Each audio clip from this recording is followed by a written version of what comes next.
Welcome to the Published Author Podcast, where we help entrepreneurs learn how to write a book and leverage it to grow their business and make an impact. I'm your host, Josh Steimle. Today, our guest is Sarah Frey. Sarah is the founder of Frey Farms, which operates farms and related facilities in 7 states and distributes fruits and vegetables across the country through its Sarah's Homegrown label. Sarah has been described by the New York Times as the pumpkin queen of America because, you guessed it, she sells more pumpkins than any other producer in the US. And she's the author of The Growing Season: How I Built a New Life and Saved an American Farm, published by Random House. She's also going to serve as the co-executive producer of the upcoming ABC television production of The Growing Season based on her story. Sarah, welcome to the show. Thank you for having me, Josh. I am so excited to be here with you today and to share my story. Now, thank you so much for being with us here, Sarah. I'm excited to learn more about your story, and we'll dive into the book.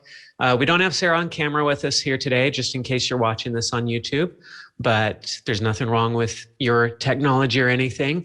But Sarah, tell us a little bit about your background growing up, because you are not like most of the authors I've interviewed, because I don't interview that many farmers. So tell us a little bit about your background growing up and how you became a farmer and how you became a big farmer. So really, Josh, I never dreamed that I was going to be a farmer, even though I grew up on a very small farm in Southern Illinois. I spent most of my youth planning my escape from rural America. Mm-hmm. And, it's really interesting how life sort of, the best laid plans, right? And then life sort of happens, and ultimately all of my dreams of escaping the farm and rural life suddenly transitioned and changed when I was a teenager, and I made the decision to stay behind on the farm and ultimately save the family farm.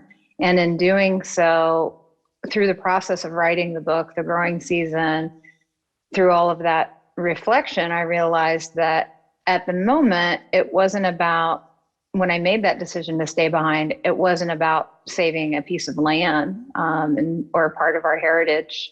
I grew up with 4 older brothers, and we all worked every day on that farm growing up. And I was the youngest kid, so I was the last one left on the farm. And I knew that if I left, there wouldn't be anything really to come back home to. And so I made the decision to stay behind and to continue to build and grow the business that I had started as a teenager, selling fruits and vegetables out of the back of a pickup truck to grocery stores. And I felt like if I continued down that path and sort of took charge of my own destiny and continued to build my business, that ultimately I could make the farm successful, and there would be something then in the future for my family to come home to. So, and throughout the process of really writing the book and digging deep and telling a lot of those stories, I came to the realization that it wasn't about saving land, it was about saving a family. So was there any pressure being put on you by your parents or by your brothers, or was this your own decision? To write the book? To stay on the farm, to stay there and take over things. No, there was no pressure put on me. My brothers and I had really all pretty much decided at a very early age, because the farm was, the way of life on the farm, and I write about this pretty extensively about my childhood. There were many aspects of the way that we were raised that were at times pretty harsh and brutal. We grew up in rural poverty, and it wasn't that idyllic, farm setting that, most people imagine when they think of life on a small family farm. It was a pretty tough way of life. And we watched throughout the years as we grew up, as, the farm was mismanaged in so many ways as well. And we were always living in some kind of fear, whether it was fear of, losing our home and the land that we were growing up on, or, fear of many other things, really.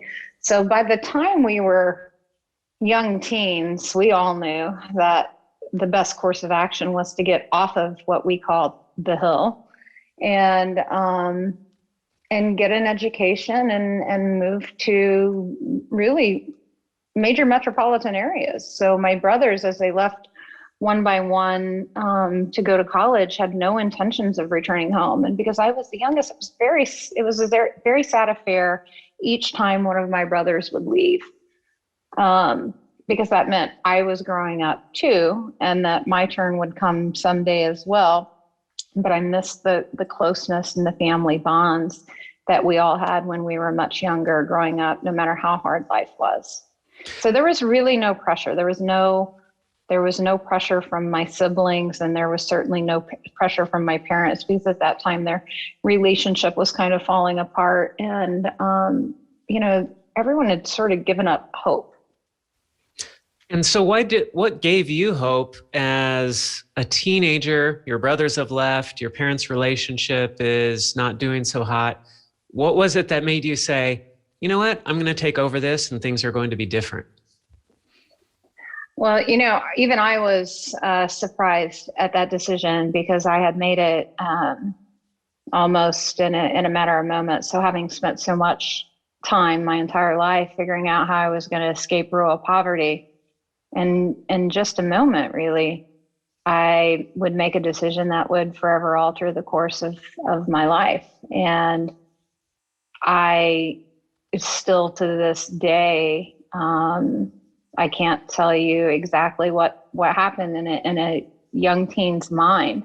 I can describe for you the moment in which I was walking the last horse off of the farm, and it felt like a very lonely place. I was the last kid left, and it was really sort of up to me to sell, the remaining assets that were on the farm, as it was sort of crumbling all around me. And it was more of a function of tying up the loose ends so that I could leave too. And that evening that I was walking the horse that we had sold to the trailer, I remember looking around, and I watched as the sun set, the farm turned this really beautiful golden hue.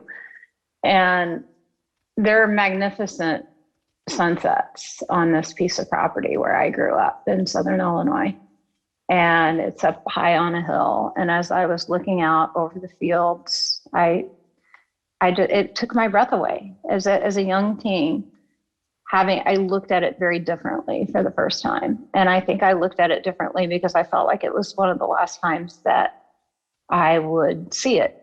And I looked at the horse looked at me. And then I just had this moment. It was almost a moment of divine intervention, and really the first time that I asked myself if I would actually consider staying. And the question was, what if you stayed? And as I, thought about the memories that were made there, and all of the blood, sweat, and tears that we had poured into that farm over the years, it was almost like I could feel my feet sinking into the ground, like something was literally pulling me into the ground. It was like molasses, And in that moment, I made the decision that I wasn't going to leave, that I was going to figure out a way to right the ship and buy the farm, and ultimately try to get it on a course that was successful for my family. So how did you do that? What did you do the next day, the next month, the next year? What did you do to start turning things around? Well, by this time, I had moved out by the time I was 15 years old. And when I was 16, I had a summer melon delivery route that I had taken over. When I was a little girl, I used to join my mom in the summers to go on this melon delivery route. And so I took it over when I turned 16, and I had the old family pickup truck, and I would deliver fresh produce to all of these different independent grocery stores. And so I had a business that I was running. I was attending college and high school simultaneously. And I was making money and living on my own at a very early age. So I felt like I had a market, and then I had some business experience under my belt already. And so I wasn't really afraid of what I was going to take on. And as most entrepreneurs know, you have to always figure out, how do you do more with less, right? And I knew that I needed to think of something, a crop that could be grown, something that I could sell in my already existing business, that that I could afford to grow on such little acreage, because this was a small farm. If you combine the farm that I grew up on with the little farm down the road, it was all less than 100 acres. So 80 acres that I grew up on, and a little over 15 down the road. So I had to challenge myself to think about what it was that I could do that would be innovative on such a small piece of property, because it wouldn't make sense to grow just like, say, corn or soybeans, because first of all, I couldn't afford all of the, very expensive equipment that it would have taken to operate a grain farm. And there wasn't enough acreage to support a grain farm. So I decided that I would grow pumpkins, and that ultimately was the crop. Now, I didn't know that the day that I made the decision, but I figured that out fairly quickly, because I actually started selling pumpkins on my delivery route. And the more I learned about the fruit, the more I realized, hey, this is something that I can actually start to grow. And the soil on my home farm is actually conducive to producing this crop that's of a higher value than corn and soybeans. Huh. So was there a point then when you realized, hey, this is actually going pretty well, I'm going to make it and I'm going to be okay, and in fact, I can grow this and make this a lot bigger? Yeah, there was. And really at that point came with my business, as I was bringing in other retail clients, grocery store chains that I was delivering to. I actually was doing business with and delivering fresh produce to Walmart Division 1 stores. And the Division 1 stores that I worked with were taking melons, watermelons, and cantaloupes. Even though they weren't converted to supercenters selling groceries yet, they were able to buy products from me because my fruit and vegetable products had a longer shelf life than, say, strawberries or blueberries. So they were able to sell those in those stores. And I had about 12 to 15 Walmart Division 1 stores that I delivered to, and the volume that they were taking from me, even back then, was so much more than a regular small grocery store. And I remember driving past this distribution center that was being built in Olney, Illinois. And one day there was a sign up front and it said Walmart DC 6059. And I thought, wow, wouldn't it be great if I could just take my whole, pickup truck load of melons and trailer load of melons and drop it off at this facility, and then they could go to all of the stores and I could haul more melons. And so one day I saw that there was life at this DC, and it looked like they were getting ready to open. And I thought, I'm just going to go in there and find out, what the possibility is, what the potential is for me to be able to deliver the melons here instead of taking them and making all of these individual stops at their stores. And that day I did, and I had the good fortune of running into a woman with, I had no appointment, and I just walked into the building and I asked if they were going to have a produce buying office. And I had the good fortune of meeting this woman named Laura Marshall, who was literally there setting her office up. And I was introduced to her by a gentleman who was working there at the distribution center. And that day I said, I just explained to her that I was delivering fresh produce to all of her stores currently, or many of her Division 1 stores currently, and that I needed, I would be able to do more if I could just bring my products there. And she said, that's great. That's fantastic. I'll take 3 to 5 semi-loads a week of watermelons when we open this DC. And I remember, I was a kid at this point. I had a ball cap on, work boots, and probably, I think it was like a Ford 1-ton dually with a 16-foot trailer or something attached behind it out in the parking lot. So I wasn't thinking about semis, and I didn't own a semi. I didn't have a CDL. But when she said semis and that she would take that many loads a week if I could get them for her, I didn't tell her any of those things. I didn't tell her that I had a pickup truck in the parking lot or that I wouldn't be able to do it. I just nod and I told her, yes, I'll take care of that. And I shook her hand and we exchanged contact information, and the rest was history.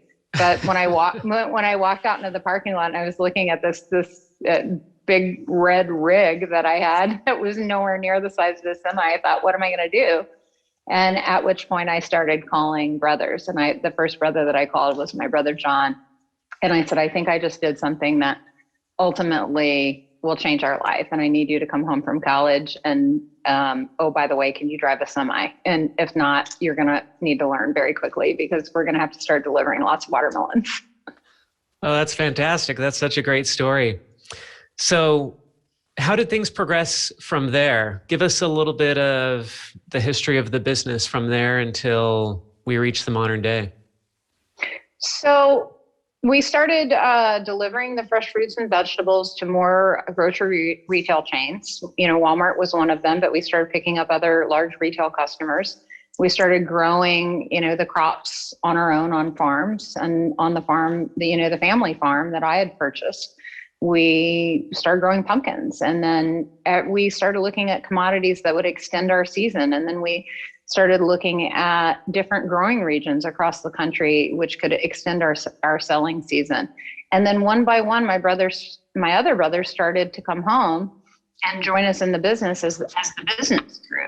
So there were enough of us between, all 5 of us kids that we were able to spread out geographically and, start really kind of follow the sun, whereas the crops that we were selling were concerned, and work with other growers. And then we just reinvested the profits that we were making back into land and expanding into other areas. So today, if you look at Frey Farms, we're still a very family-centric company. We still have the family farm way of doing business.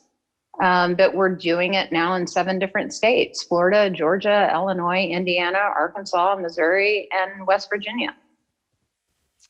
Wow, amazing. Thanks so much for sharing that story. So now let's transition over to the book. At what point did you say, I've run this business, I've had this experience, I should write a book about this? Was it somebody else who told you you should write a book? Was it your own idea? What was the genesis of the idea for writing this book?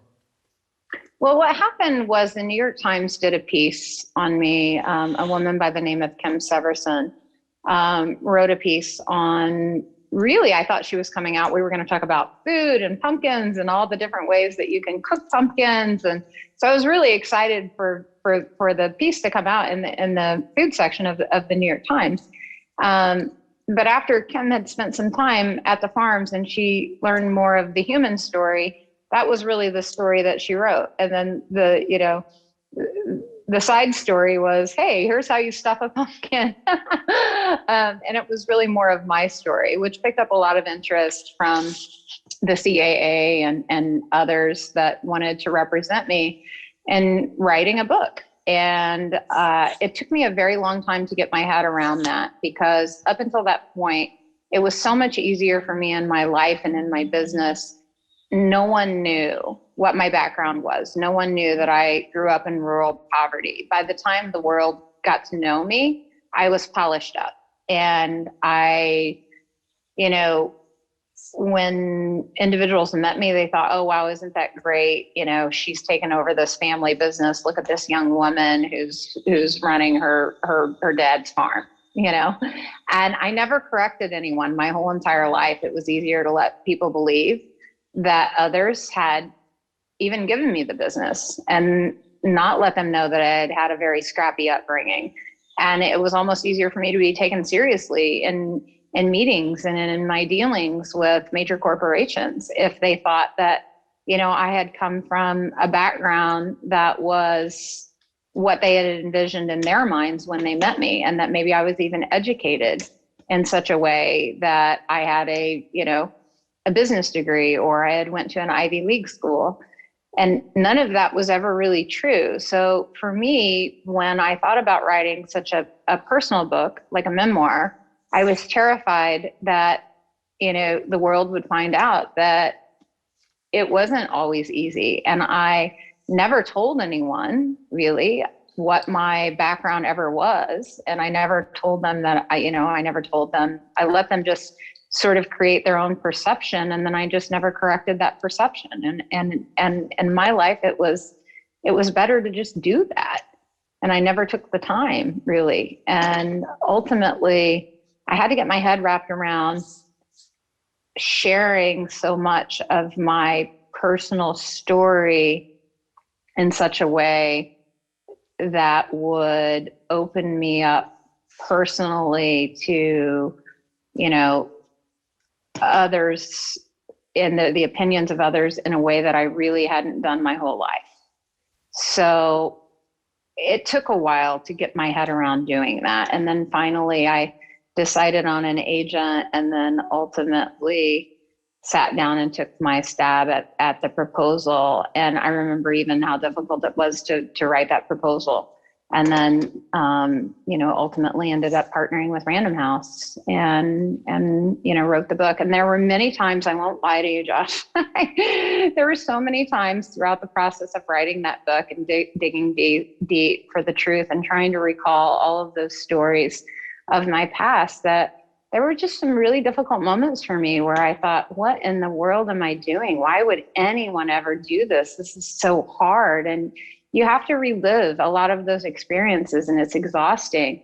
And then, for me, I thought, oh my gosh, what's the CEO of this company going to think of me when they read this? There were different parts and pieces in the book where I'm like, oh my gosh, what are people going to think? And will I lose business? Will people think less of me? I had all of these doubts that creeped into my mind. And I thought, oh my gosh, what happened to the teenage girl that didn't care? I look like a carnival act rolling through town with melons piled up in the back of my pickup truck a mile high, having breakdowns and flat tires every 30 minutes. And I didn't care back then. I was on a mission to improve my life and to really get out of rural poverty. And I didn't care what people thought of me back then. And I thought, what happened to that girl? Why do you care so much now? And I had to get over those moments when I would, lay in bed at night and just worry. And then there were times when I told myself, okay, why don't you just write a cookbook? All right. Tell them that you don't want to do a memoir now and just write a cookbook. It will be so much easier. So anyway, I finally, through the help of a lot of really great friends and family members and people who, love and support me, ultimately, they helped me sort of fend off all of the scary monsters that kept creeping into my head when I thought about writing such a personal story.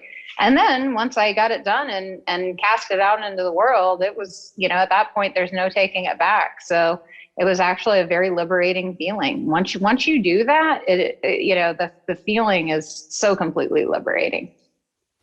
So when you were having these doubts about the book, was there any core thought that kept you going, that you kept going back to say, I don't want to write this, but I've got to do it because X, Y, Z? Yeah, I think it was, I think it's safe to say that there's this girl who I envisioned in my head, and her character is inspired by this real life woman that I had met, young woman named Olivia. And Olivia was bartending at the time that I met her, but she had an idea for a business. And I spent maybe 12 to 15 minutes of my life with Olivia. She had a business question that she asked me, and she made a comparison with her life and what I had done. And I said, no, wait a minute. I had told her, I said, no, this isn't how it started. She was one of the very few people, a stranger really, that I ever confided in, that, hey, what you see now is like the finished product, but that's not how it started. And this is what I did. This is what I went through at a very early age to get to where I am now. And it wasn't all just easy, and I didn't know what to do.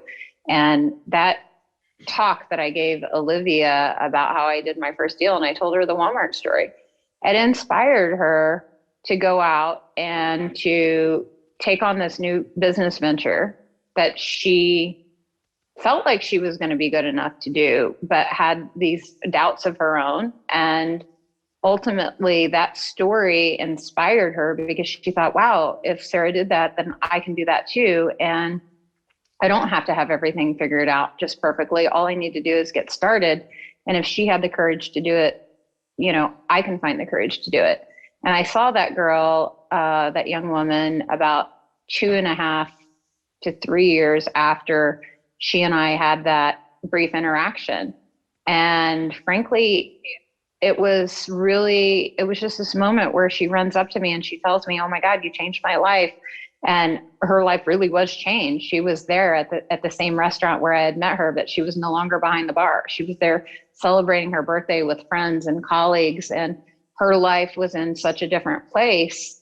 And I remember walking out of, it was at this really great little restaurant in Washington, D.C. called the Monocle on Capitol Hill.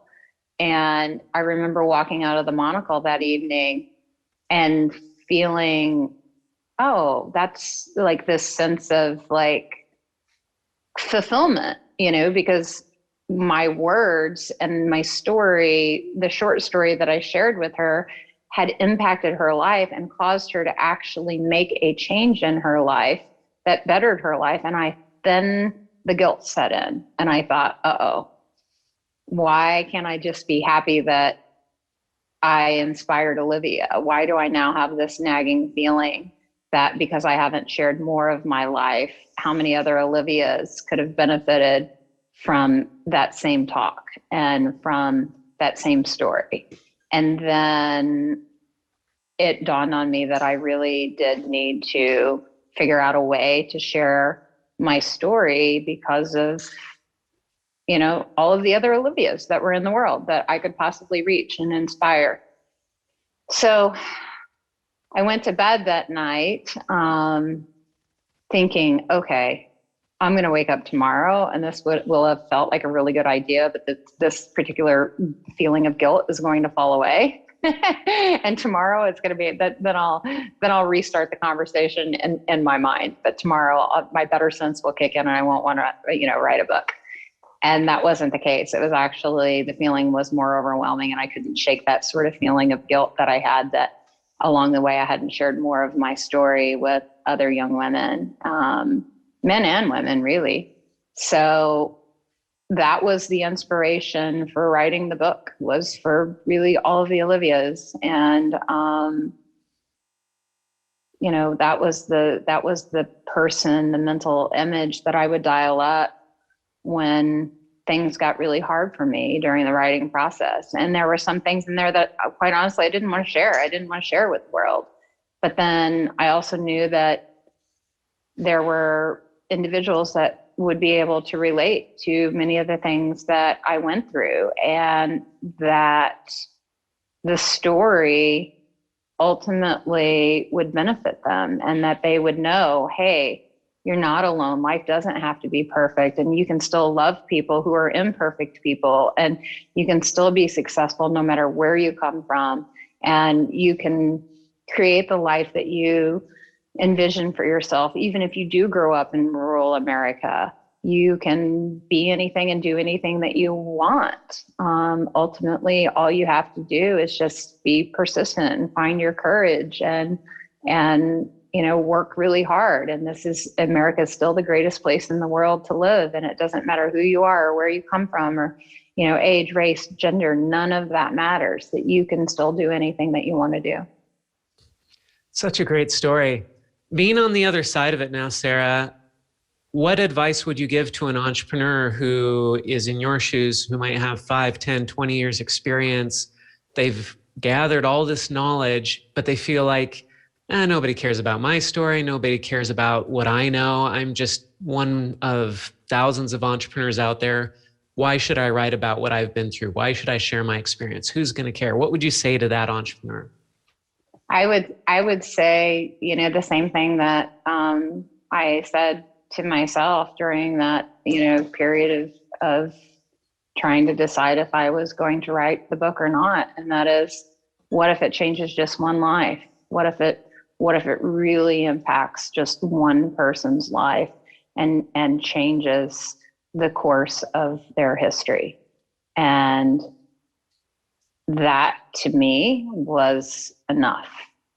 And then knowing that that multiplying effect, now that I've written the book, how impactful that is, I would tell anyone considering writing a book that you don't know until you really put it out there. You can't think that it's not going to help.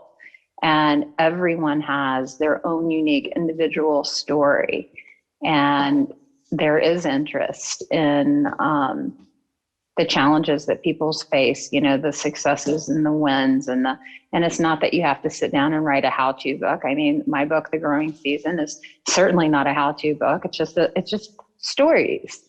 And I think many people probably learn better through stories than, hey, this is how I did it. This is what I did. Here's the step-by-step. Here's the playbook. You don't really need the playbook. People learn through personal stories and reading about them, and then they're more interesting as well.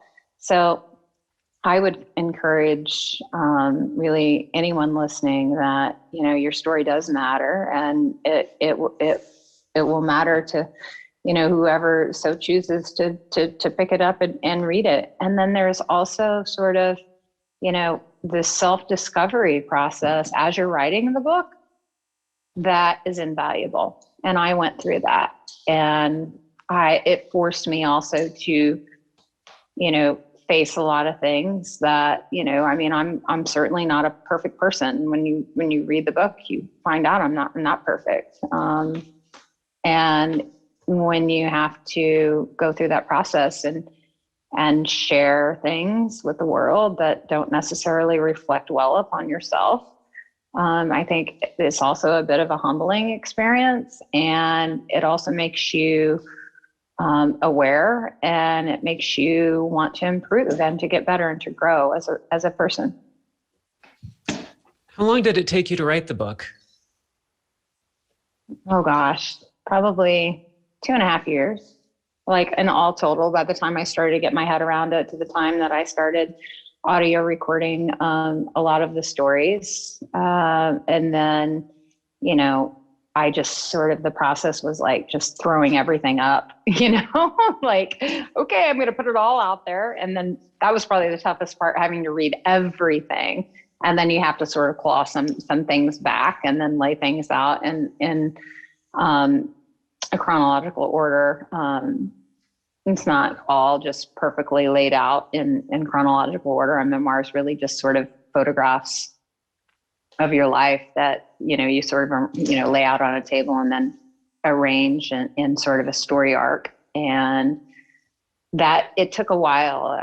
And when I say 2.5 years, I mean the process of really getting my head around writing the book to the time that it was actually ready to turn into my editor. Mm-hmm. Did you have any help during this time? You were already working with Random House at this point, I assume, right?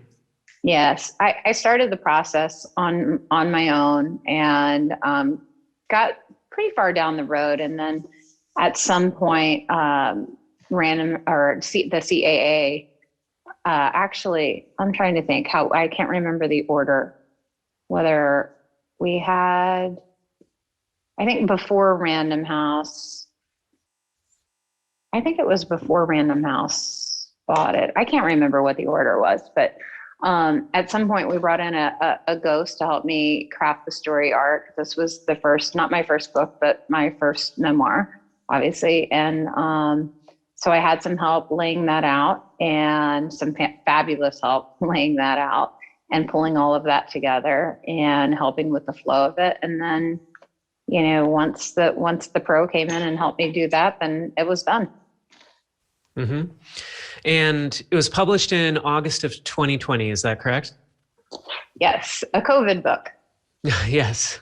So tell us what that process was like, launching the book, and how have things gone since then? Well, nothing was normal about how the book was launched because of COVID. So everything was, all bets were off the table. There wasn't the normal book tour. There wasn't the book fairs. It wasn't, the growing season didn't really get to enjoy really any of those normal, I don't know, media sort of, hits and, ways to promote it.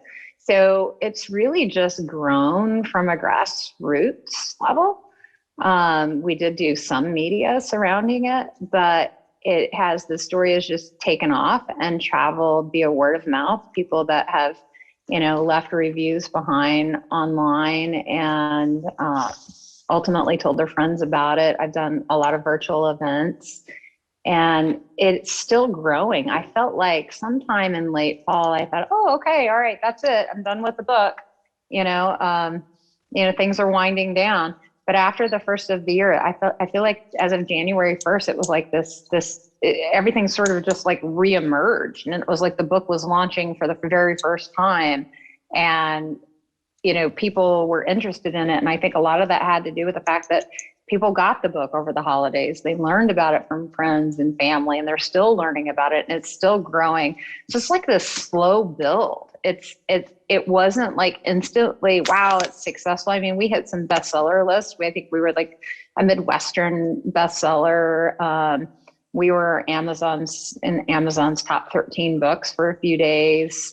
I mean, there were some early wins, but I feel like now there's this sort of grassroots sort of movement behind the story, and then it's getting shared by individuals and recommended by individuals to others. And that's how it's continuing to grow. And tell us about this TV show. How did this come about? So that happened pretty early on, when, the book ultimately was picked up by a producer. Several producers actually bid on optioning the book for film, and a lot of producers had there were various producers that had different ideas and how they saw the story playing out, from a cable series to a major motion picture to a network television series. And I interviewed many different producers before I decided who I was going to partner with. And I ultimately ended up partnering with Danny Strong, who was one of the co-producers on the hit TV series Empire. And I met Danny, and I liked Danny, but I loved his vision for how he wanted to continue to tell the story. And I knew that he would treat it with great care. Obviously, it's going to be dramatized. So I knew Danny wanted the idea that he had for the platform was network television, which made sense for me. I felt like I would also have a little more control over, sort of the story. If I was going to get to be an executive producer on the project, and that I could continue to provide creative. So even though it will be dramatized for television, I think that it also has the opportunity to live on over many, many seasons if successful, and continue to grow. And, we don't really get a lot of stories. We don't see a lot of stories based in the Midwest playing out on national television, really. There isn't a lot of content where, hey, here's this farm family from the Midwest, So, or really family from the Midwest in general. So I think that, there's a unique opportunity I'm really excited about it. And I'm excited about the opportunity to be able to go into people's homes and share a life with them that, maybe they're not really accustomed to seeing or being a part of, and also to share, this big crazy family of mine. So, the show is also very family centric, and I think it'll be interesting. Hopefully we'll get to pilot this summer. That's the plan. And we hired a really incredible cable writer named Colette Burnson. And she's been, working diligently to get the outline finished. And I'm hoping that pilot happens in the next few months, and hopefully we'll be on air in fall of 2022. That'll be great. I'll look forward to that. Do you get to do a cameo role in it or anything? I don't know. I don't know if I was necessarily meant for television, but we'll see. Well, thanks so much, Sarah, for being with us here today and sharing the story behind the book. I've got just one last question left. Sure. Do you actually like pumpkins? I love pumpkins. Are you kidding me? They make me smile. Pumpkins make everybody smile. How could you not love pumpkins? I don't trust people that don't love them. So maybe you will be writing a recipe book one of these days, huh? Absolutely. Absolutely. I'm sure there will be a lot of things. I mean, my focus right now is on the Sarah's Homegrown brand and getting more of our beverage products out there, and just continuing to develop food products that, are indicative of, the way that, the lifestyle and the way that we're able to eat clean, fresh, and healthy on the farm. So that's the joy that I want to continue to share with the world, and to continue to make products that are made from clean, simple, and delicious ingredients that are good for you and, good for your family. Great. Well, thank you so much for being with us here today, Sarah. Again, the book is The Growing Season, and you can buy it at Amazon or anywhere else that great books are sold. Thanks so much for being with us here today. Thanks for having me. Take care and have a great day. I do have one more personal question if you have just a minute or two. Sure, hit me. We hear a lot these days about the troubles and challenges that are hitting family farms in the United States, and suicide rates with farmers and all these things. And I'm just curious, do you have I haven't read the book yet. I'm excited to read it, but do you approach that topic at all of policy and what's happened to kind of family farms over the past 2 decades and some of the challenges? Is that part of the book? Yeah, I think you can get some of that from the stories. It's interesting that you bring that up. I mean, the farmer is the eternal optimist, right? So, that, things have been very, very tough in farming, and, that's not changing anytime soon. And our weather patterns are not doing anything to help that. There's a lot of risk in farming. For me, one of the things that I've been very passionate about is the need for a legalized workforce and access for farmers to gain access to a workforce to help them harvest their fruits and vegetables. That's something that I've advocated for many years. And outside of that, it's one of the things that probably bothers me the most is that over 50% of all fresh produce that we consume in America is imported. And really that ultimately that goes back to NAFTA and all of the farmers that lost their farms and their businesses. And, I'm in South Florida right now, and years ago, I mean, just these beautiful tomato farms, just up their fields of tomatoes, and packing facilities were shut down because of the imports coming in from Mexico. And ultimately, if we want to ask ourselves, hey, what happened to the American farmer? We have really no place to look but in the mirror. And with COVID, I think one of the bright spots that came out of COVID really was just people became, when your food supply is threatened and your favorite items are no longer on the grocery store shelves, and people get real interested real quick. And hey, where did that go? Where does it come from? Who grows it? I don't understand. Why isn't it on the shelf? So I think consumers started asking more questions and actually really started to learn the value and learn the value of, the food supply in America, and understood a little bit more about why it was important to support, their local farms and American farmers.